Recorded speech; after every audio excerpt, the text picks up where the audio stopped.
Welcome back to Thin Blue Whiskey Mash Madness, round number 2, where we have Evan Williams Bottled and Bond going up against the Knob Creek 12.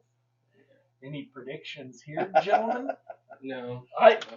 Okay, how bad is this going to sting if Evan Williams wins this? It seems like, the prodigal school that's in the tournament every year versus the scrappy, unseeded, unheralded kind of ballroom bruiser kind of dude that came in. It's like the Bucknell or Bradley or yeah, maybe a little bitter about the B names. Oh, man. Yeah, so.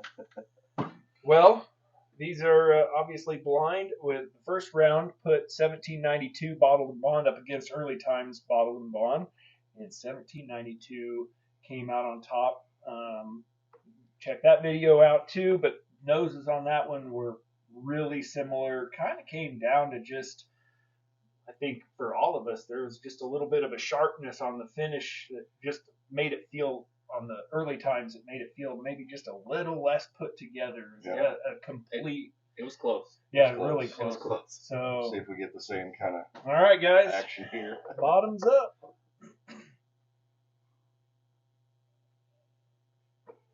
that's nice. And I already know which one's which. I'll have that. This isn't fair. No, this is a wild ride. I mean, we still have to carry this through, Yeah. just for the sake of the God, tournament. I don't think there's going to be an upset, even if I didn't know which one it was.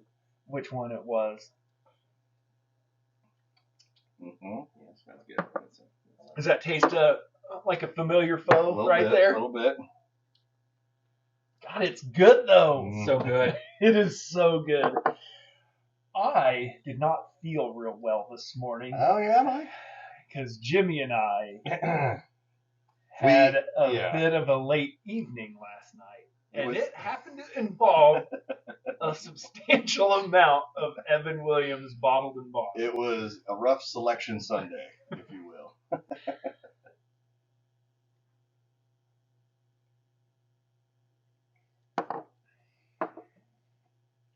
Mm-hmm. Yes, a little bit more.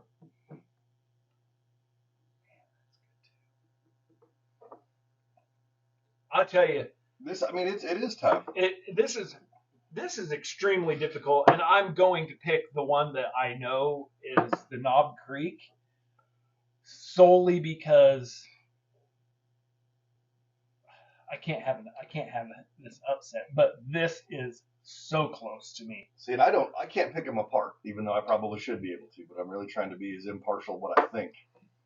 So I may be the outlier on this one. I don't know for sure. You know?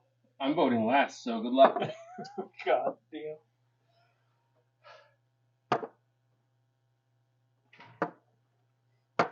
So you're going to be the tiebreaker potentially, huh? Potentially. I know which one I like better.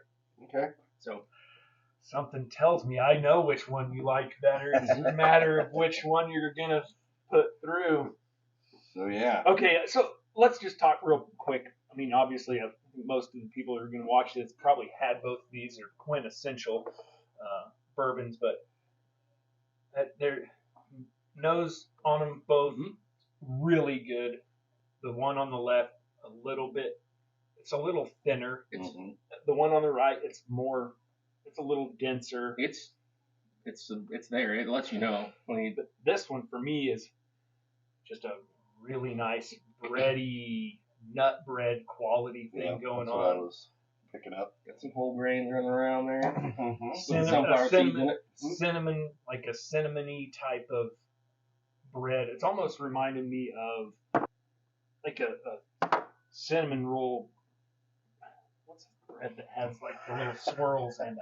Like a rye bread? No, No. it's kind of like the cinnamon. Pepperidge Farm. Yes, Cinnamon like that. Cinnamon bread. Yeah. Oh, okay. That kid's one all the time.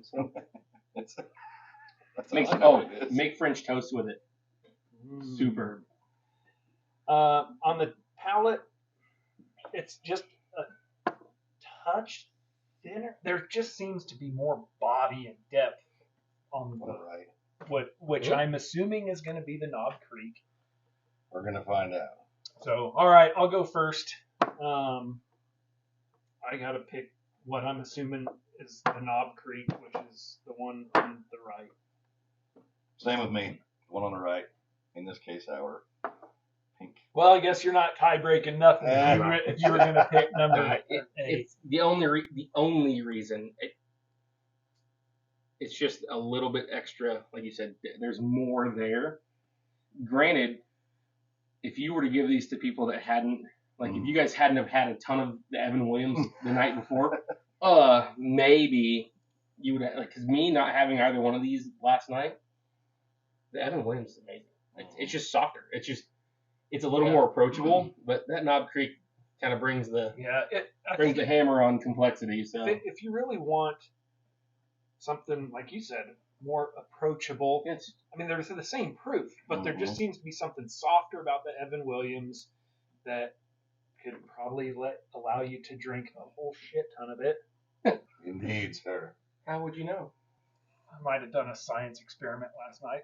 For science. We were quantity driven. All right. Should we take the guesswork out of it and just make sure that we think it is what it is? Yeah. That's a pink sticker. No, I'm just kidding. It is what it is. Knob Creek is the clear pink sticker. clear winner this round. A worthy opponent. Yeah. But I'm telling you guys, a little bit deeper bench on the Knob Creek. If you haven't had the Evan Williams, if you look past it because it's generally on the bottom, It is on the bottom shelf. Yeah, it looks It's 20, and it's $20. Yeah, $17 to $20. Mhm. I mean, I think you buy it by the handle now. Yep. And what's it? $40. $40 for a 175. Yep. Highly recommend. It's $2.25. Yeah. it's amazing for that price. So this was definitely not as easy as we kind of made it out to be. They're both phenomenal. So Knob Creek 12, or I'm saying Knob Creek 12. Moving on in the bracket. See you next time. Thin Blue Whiskey Mash Madness.